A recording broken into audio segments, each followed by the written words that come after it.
ಕೆಲವೊಬ್ರು ಡೌಟ್ ಕೇಳಿದ್ರು, ಡೌಟು ಎಲ್ಲ ತೀರಿಸಿದೀನಿ. ಸೊ ನಿಮ್ಮೆಲ್ಲರಿಗೂ ಅವೇರ್ ಇದೆ ಅಂತ ನಾನು ನೆನೆಸ್ತೇನೆ. ಮೊದಲನೇ ಪ್ರಶ್ನೆ ಬಂದ್ಬಿಟ್ಟು, ನಾವು ಕೆಲವೊಮ್ಮೆ ದೇವರ ಯೋಜನೆಗಳಿಂದ ಓಡೋಗೋದು ಯಾಕೆ ಅನ್ನೋದು ಫಸ್ಟ್ ಕ್ವಶನ್.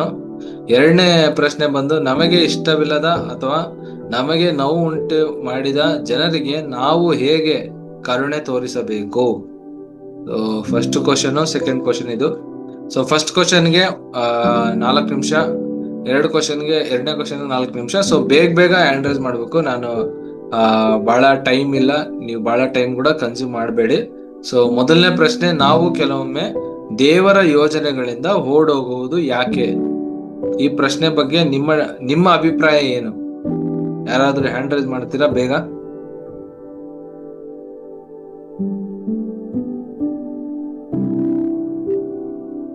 ನಾನು ಆಡಿಬಲ್ ಇದೀನಲ್ಲ, ಕೇಳಿಸ್ತಾ ಇದೆಯಾ ನನ್ನ ವಾಯ್ಸ್? ಓಕೆ. ಮೊದಲನೇ ಪ್ರಶ್ನೆ, ನಾವು ಕೆಲವೊಮ್ಮೆ ದೇವರ ಯೋಜನೆಗಳಿಂದ ಓಡೋಗುವುದು ಯಾಕೆ? ಸೊ ಇದ್ರದ್ದು ನಿಮ್ಮ ಅಭಿಪ್ರಾಯ ಏನು?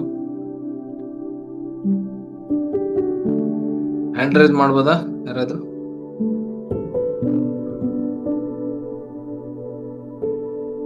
ಹಲೋ, ಯಾರಿಲ್ಲ? ನಿಮ್ಮ ಡಿಸ್ಕಷನ್ ಅಥವಾ ನಿಮ್ಮ ಅಭಿಪ್ರಾಯನ ತಿಳಿಸೋದಕ್ಕೆ? ನಿಮ್ಮ ಅಭಿಪ್ರಾಯ ಅಷ್ಟೇ, ಅದು ತಪ್ಪು ಸರಿ ಅಂತಲ್ಲ,